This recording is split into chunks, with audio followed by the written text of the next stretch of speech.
It's the Locked On Flyers podcast for Monday, April 22nd. Your daily dose of Flyers news, analysis, and high quality content that really thinks there might be some differing opinions between John Tortorella and Danny Briere. I think it's more obvious now than ever.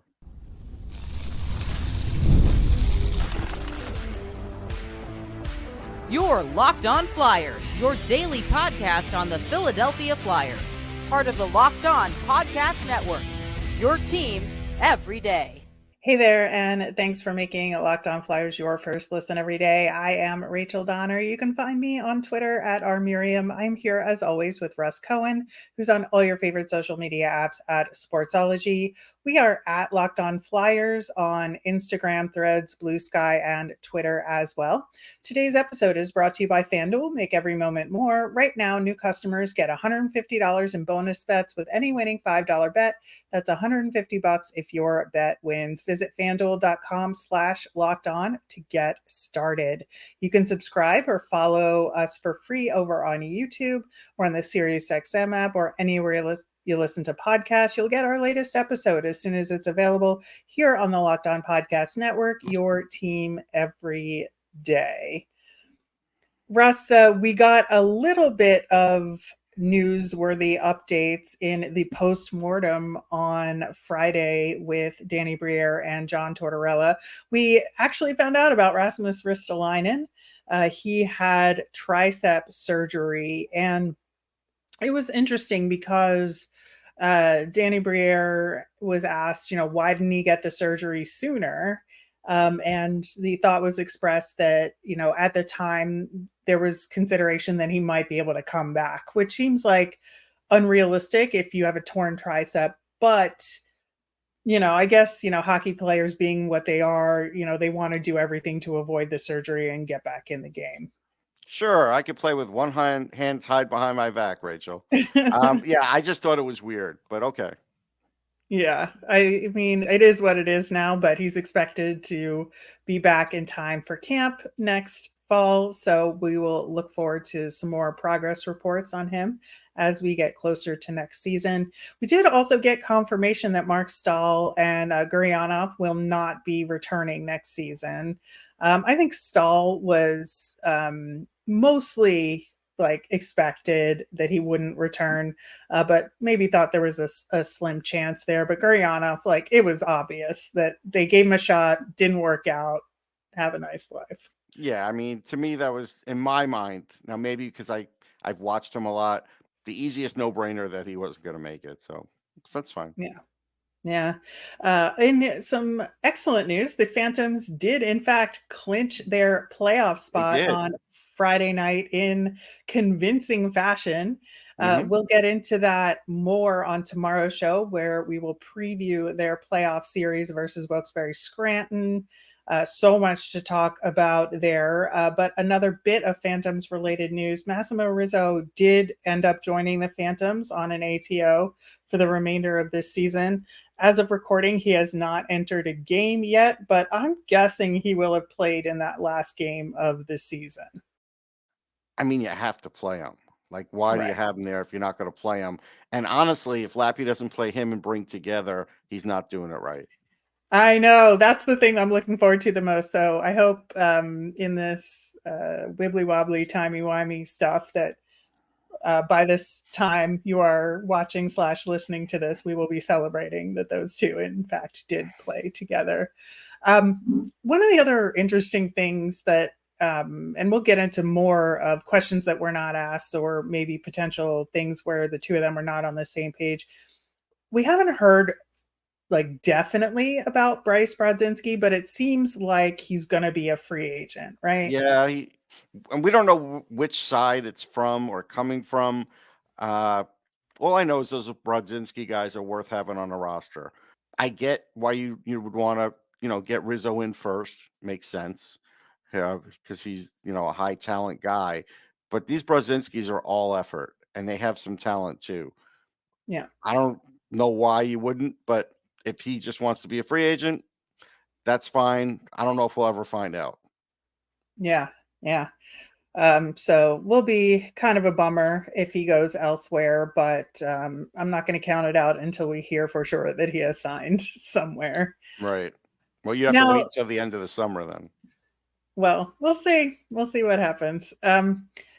Talking about the postmortem that John Tortorella and Danny Briere had on Friday, I think, there's kind of two buckets of thoughts here. There's the general thoughts about the team and strategy and all of that. Then there's some specific player notes. We'll get to that in the next segment. But just from a general perspective, I think that they were at least on the same page about, where this team is in a rebuild, that they're not contenders yet. They need to follow on the same path that they've been on, and they're going to let the players dictate how far along they are and make, follow-up moves accordingly. Okay, but again, I don't think you could let the players dictate this any longer. And I'll tell you why. You wouldn't say this to the media. You wouldn't say it to fans at a fan thing. But behind the scenes, you have to be saying, okay, we know Michkov is going to be playing in Russia for 2 more years. Then we're getting him at the end of that season. We have to have a team that suits him. We want to be able to get on the ground running with him, and we have to sort of plan for that. So there's no way to plan for that if you keep letting these players just kind of progress at their own rate, because while that may be good for the player, it's not good for the overall plan, because then you may have too much in one position, like left wing, not enough right wingers, not enough centers, that kind of thing. Right. And that's, where I also repeat the sentiment that I would not want to be GM of the Flyers, because it's a very precarious situation here, because you have that exact point that you just talked about, coupled with having a group that has clearly bonded, and you think that some of the guys you need to progress to support Michkov will only do so if they're in this similar environment that they've been in, right? Mm-hmm. And so how do you balance doing that correctly to get these players that you want to have with Michkov to progress, while also keeping the other guys around that support that, even though you may not think they're part of that bigger plan? Right. Just to give an example, and I'm not saying this is a definite or written in stone, but when Michkov's here to start whatever season he's going to start, right? Let's just say even Travis Konecny gets re-signed. I don't know if he's the guy to play with him. He might be too slow at that point. He might be starting to slow down. And so, like, it could be Denver Barkey that is the guy, or it could be somebody that they draft this year. Like, you know what I mean? Like, these are the kinds of things you have to kind of look at. And if I were them, I would be looking at all this game tape a lot with what he's doing in Russia, and talk to him and see what kind of players he likes playing with. Yeah, I think that's going to be a huge part of it. I think, along these lines, they still have the same question that we did from the Friday show of how do you maintain this culture and not change it too much, but get these guys that you need to take a step forward. Right. And I think that's going to be the biggest headache for them this summer, is figuring out that balance. Yeah, figuring out that balance is going to be key. And I'm just going to tell you this flat out. Part of figuring out that balance means you might have to do things differently, or even coach differently. For John to keep pointing out that he's like basically a hard coach, a hard, rugged guy that's not necessarily going to give you a pat on the back. I've learned in life there are times where giving a pat on the back is actually a good thing, and you need that. And for him to keep saying that I would do this again, like with Couturier, I do it exactly the same way, and I would do this exactly the same way, that's not progressing as a coach, Rachel, or even as a human. And so that's a worry, because it's like, if you're going to keep doing it the same way, there's going to be a point where you are going to have to be doing it differently. It's not always going to work that way. Yeah, I thought it was interesting because he did say that, and completely true, that I think that that's not a good approach in the grand scheme of things. But at the same time, he was very cognizant of some mistakes that he made. And I think like that's what was interesting, is that he saw some of the big mistakes, but he was pretty obstinate on others.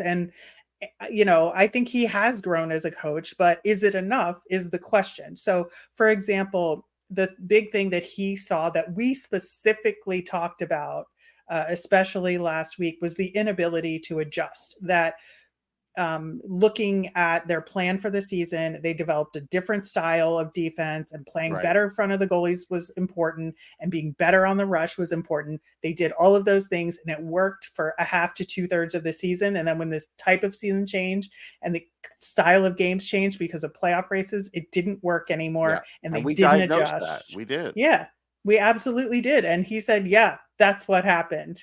And he has to figure out how to adjust better. Okay, and I was like, that's good.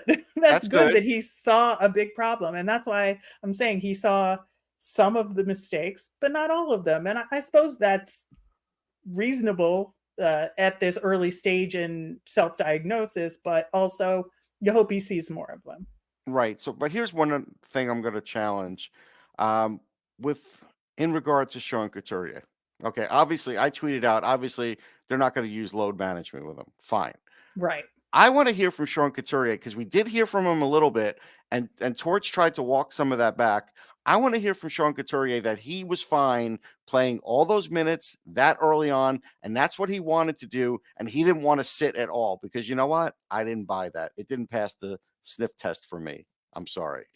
Well, and that's what's going to be interesting in seeing how the relationship develops, because I think that, Torts mentioned specifically they had a follow-up conversation with Sean Couturier and that they disagreed on things. And was it that they disagreed on and his I believe deployment? It was, if I had to guess. But here's the other thing too.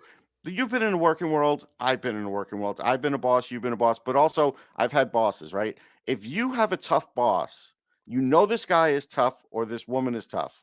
And that person says, hey, I have an open door policy.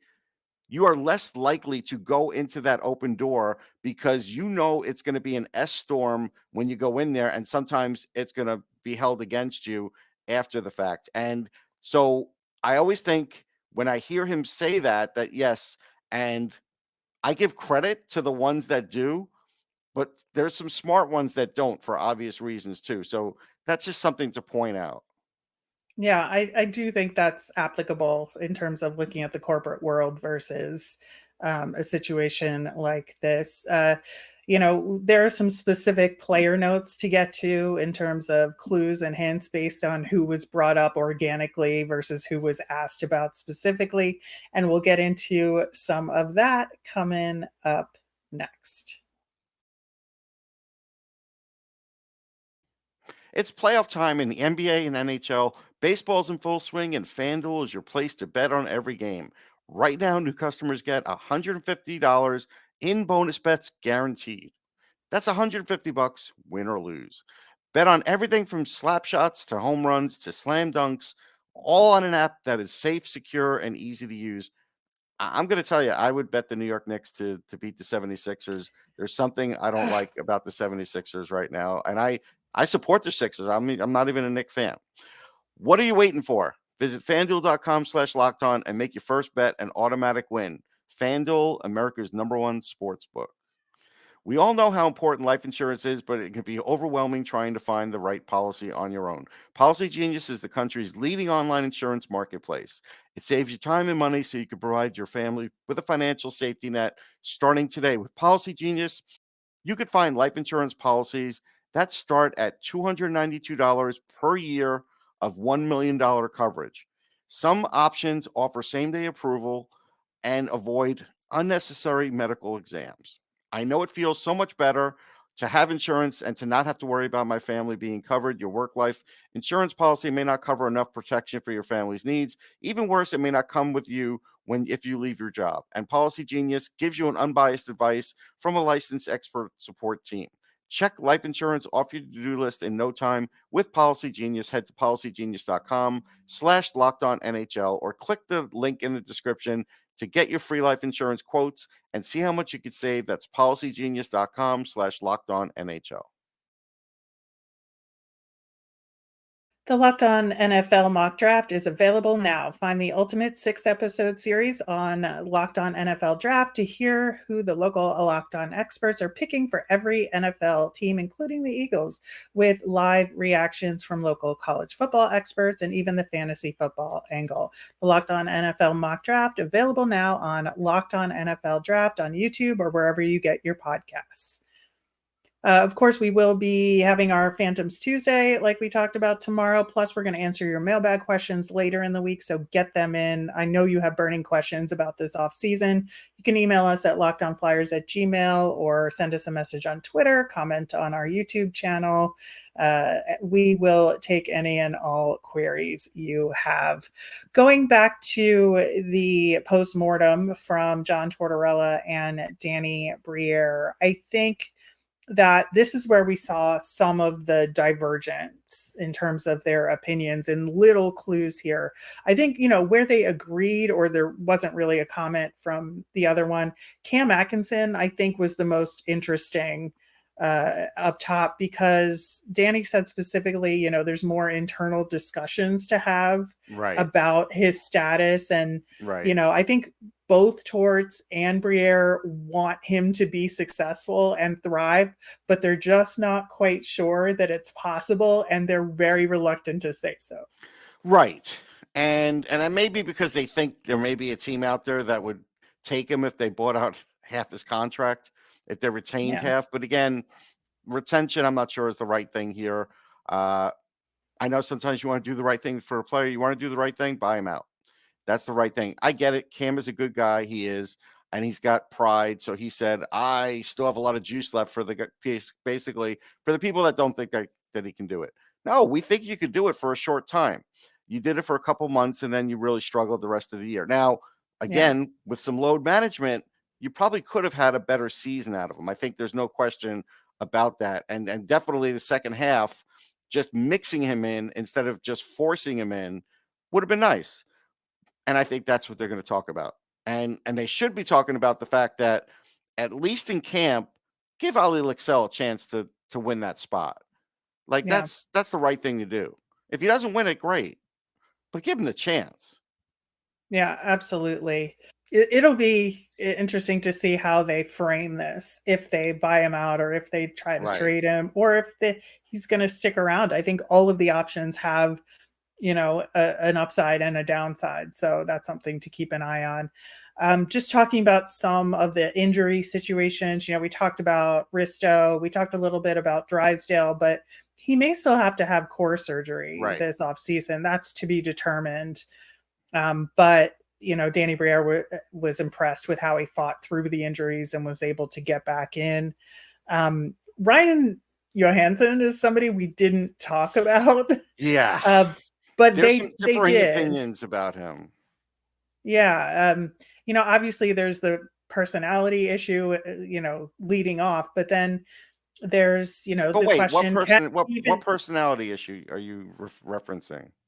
The one where he doesn't get along with Torts. Well, I mean, okay, so I'll give you an example. That was definitely in the past. There was a time Brandon Dubinsky didn't, and then he did. There was a time that what was Vinny's last name? He played for the Flyers too. He was on Tampa with them. He played in the Rangers too. Anyhow, Lecavier? No, the other. He played. This is way before him, but I forget. But he's had players, and these players get scolded by him in the past, and then they end up playing for him down the road. Anyhow, it's happened. So I don't know. I just look at it and say, why draw a guaranteed conclusion from this right now, which they seem like they are? Well, but that's more because of the medical issues, which is, what's obviously going to determine it. Right now, they're not even sure he could ever play again. So I think you got to go, that's your first step, is figuring that out for sure, and then going from there. Well, yeah, because he's $5 million to the cap, unless you're putting him on LTIR. If he agrees to go on LTIR, that's a whole other conversation. Right. So they just don't Vinny know yet. Prospal. Oh, yeah, of course, Vinny Prospal. And he got scolded by Torts on Tampa, and then he played for him with the Rangers. Yep, that is true. That is true. Looking at some of the other players here, I think both guys really like Owen Tippett and are happy with his progression and how he fits into the overall plan moving forward. And of course, they're going to say that because they signed a long-term extension with him. Right. But at the same time, I think it's true. I think, we've talked about the fact that he does need to work on shot accuracy for sure, but on the whole, he has progressed really nicely. He's progressed. He's progressed more as a playmaker than a shooter, though. And that's the Yeah. part that is temporarily okay, but long term, it's not okay. Like, he's getting paid to score goals. He's got to break the 30 goal mark. Like, that's just obvious, right? I mean, again, I brought up Lucas Raymond as an example who at 22 has broken the 30 or hit 30 goals. He hasn't done it. He hasn't broken the 55-point plateau yet. If he is going to stick around for, the whole length of his contract, he's got to be like somewhere between 30 and 33 goals and somewhere between 50 and 65 points to really, get your money's worth out of the player. So I feel like he had a pretty good season. I think we would all agree down the stretch he faded. And Yeah. and I think honestly some of that has to do with his play in the defensive zone. I do think some of that slipped. And when that slips, he doesn't get as many breaks going with the puck the other way because he's not making those plays. Yes, absolutely. I think another place where there's, some agreement and some disagreement is some of the other young forwards. So I think they both think that Tyson Forster had strong developmental seasons. We can all see that. Yes. No issues with any of that. I mean, that's anybody could see that. Right. I think Brink and Frost is where some disagreements may take place because the evidence suggests that Torts was not super impressed with Brink, but saw some progress there, but it wasn't enough for his liking. Frost, very differing opinions. I think Danny Briere is big on Morgan Frost and likes what Brink did over the course of the season. And I think Torts thinks differently. Yeah. So again, I look at Morgan Frost's year, and I brought this up recently to the Flyers fan club. Had he played the requisite amount of games, he was going to break his own points record. He would have had more points than he had last year. He had a good year. He was one of the better guys on power play. He was one of the better guys on zone entries. So I don't care what the coach tells me, honestly. Right. And this is where I think Danny Briere's opinion has to overrule what Torts thinks. Right. And then, let's bring up Joel Farabee in the sense of this. I'm going to frame this to you. So how many more points did Owen Tippett have than Joel Farabee? I mean, I don't have the stats 3. in front of me. It's 3. 53 to 50. But yet the feeling's going to be from the coaching staff, well, Owen Tippett had a much better year than Joel Farabee. Why? Because you saw Joel Farabee struggle a little on zone entries. Everybody did after a while, especially on the power play.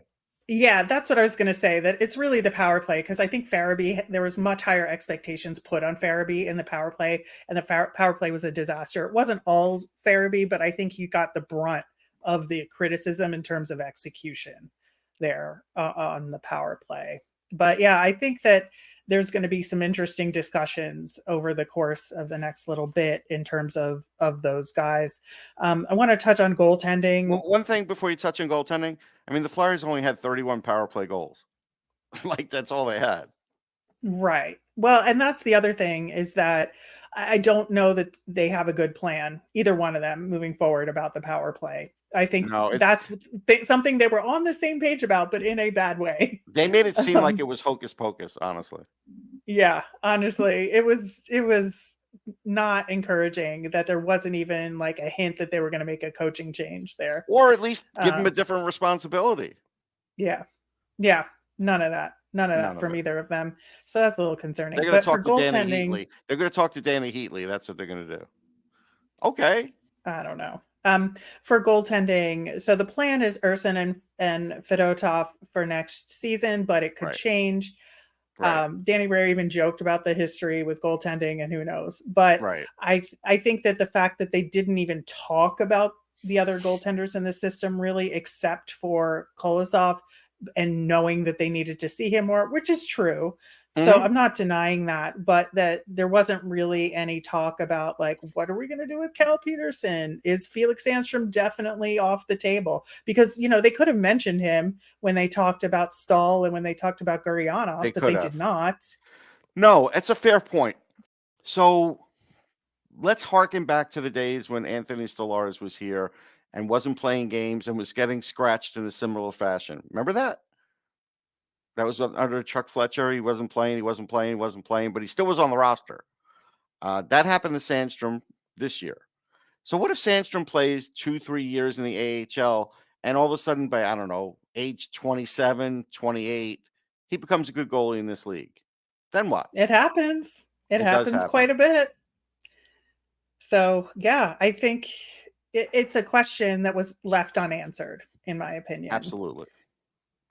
All right. Well, we have some more things to talk about related to the prospects that Danny Briere talked about specifically. And we have our Nemesis of the week coming up next.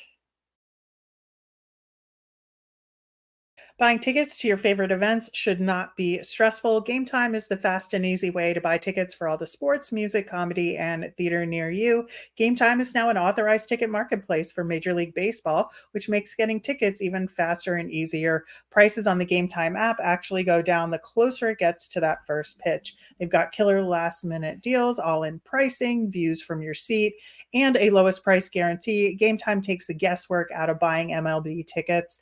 My favorite part of the Game Time app is it's great for getting notified about those last minute flash deals. And you can save even more with zone deals where you pick a section and let Game Time choose the seat. And with the all-in pricing, there's no surprise fees at checkout. Your tickets are sent directly to your phone, so you never have to dig through email. Take the guesswork out of buying tickets with Game Time. Download the Game Time app, create an account, and use the code LOCKEDONNHL for $20 off your first purchase. Terms apply. Again, create an account, redeem with the code LOCKEDONNHL for $20 off. Download Game Time today. Last minute tickets, lowest price guaranteed. So looking at what Danny Briere had to say about the prospects here, I think that it was really telling when he talked about how there was a lot of defensemen that would have chances, but not so much the forwards here. Yeah, it tells me that they're not happy with Tuamalo, which is fine. He died on the vine second half of the season. Yeah. I know what's his name finally scored, Elliot Denoye, but he's not had a good season. Maybe we talked about it. A good playoff could maybe prop that up. But it is a little disappointing because like that, what about Ollie Lixell? What about, I still think Tanner Lasinski will play in this league somewhere, somehow, in some fashion. None of that was addressed. So it's like, and when fans hear this, and if they don't watch the AHL, which I don't blame them, they don't have to. I mean, you can get the report here, but they're going to think, oh, we don't have any good forward prospects that are in Lehigh. Like that's what you might conclude from that. But we do. There are. Right. So I think that's going to be something. And again, when we talk about, they haven't talked much about the Phantoms and what their plan is for the Phantoms moving forward and how they're fitting into this next stage of the rebuild. And talking about the results with the Phantoms and how that affects what their plans are. I think all of that is extremely important. They haven't really talked about it at all. And so I think those are big, important questions that need to be asked. As far as prospects that Briere did mention, he talked about Oliver Bonk and Denver Barkey, that both of them are very likely to return to London next year. They want both of them playing in World Juniors. Both of them are obviously still active in the OHL playoffs. They swept their round 2 series, so they're just waiting for their next opponent. So I think they at least are very high on those guys, and there is a plan. Right. The only thing that kind of rubbed me on that was they left it up to the one media person who, again, is covering the Flyers, isn't going to know a lot of their prospects. And those were the two names that media person came up with because Danny goes, well, I don't know who you mean. Who do you want to talk about? And it's like now it got very, very slim as the information that was going to come out as to what the team thinks about these prospects. Whereas Danny really could have said, we'll talk about those two. I'll give you 3 or 4 others too that will mention how it's going with them. That would have been nice to do, to give an update, because it's the end of the year and this is the time to do it. And he left it up to what that media person was going to do and what they knew, and he would only answer that. And I thought that's a little evasive. Yeah, I mean, he did mention a couple other guys. He did mention Tuamala and that he does need, another season, which is right. But correct. I mean, prospects outside of Lehigh, like so that's where that question he was did going. talk about Bump very briefly, that he was making huge strides, which is true, and we've talked about that. Yeah. As far, he talked about Rizzo, that he just has to prove himself, and we'll see what happens in camp next year. But I think that, he talked about the defensemen. He talked about Adder, Jennings, and Andre being able to compete for roster spots. It's mostly defensemen. I think, I guess he mentioned Ethan Sampson too. But what about Devin Kaplan? He just played in the frozen. I know. He didn't mention any of those college guys. And that's what I mean. For sure. That's what I'm getting at. Yeah, no, absolutely. I think that's a fair point. And so more follow-up needs to be done on that front, and we're going to do that. So Stay tuned. As far as our nemesis of the week, last week we talked about letting the chips fall where they may. They absolutely fell, and they fell the wrong way for the playoffs. So I don't know if that went so well, but for me right now, my nemesis is twofold. It's not being jealous of the playoff teams as they get their series going and continue. Man, Boston in that game 1. Anyway, I think the other mindset, we'll say that. Yeah, they do. I think that the other nemesis is, we're still kind of in this postmortem phase and looking ahead to next year. We got to be prepared for the long haul of the offseason and being patient, and that not everything is going to happen overnight. We still got a while before the draft. We're going to see how the Phantoms season plays out. There's a lot between now and next season, and we got to take it one step at a time. Yeah. My nemesis is that I still think there needs to be more transparency with the general manager, front office, and the fans.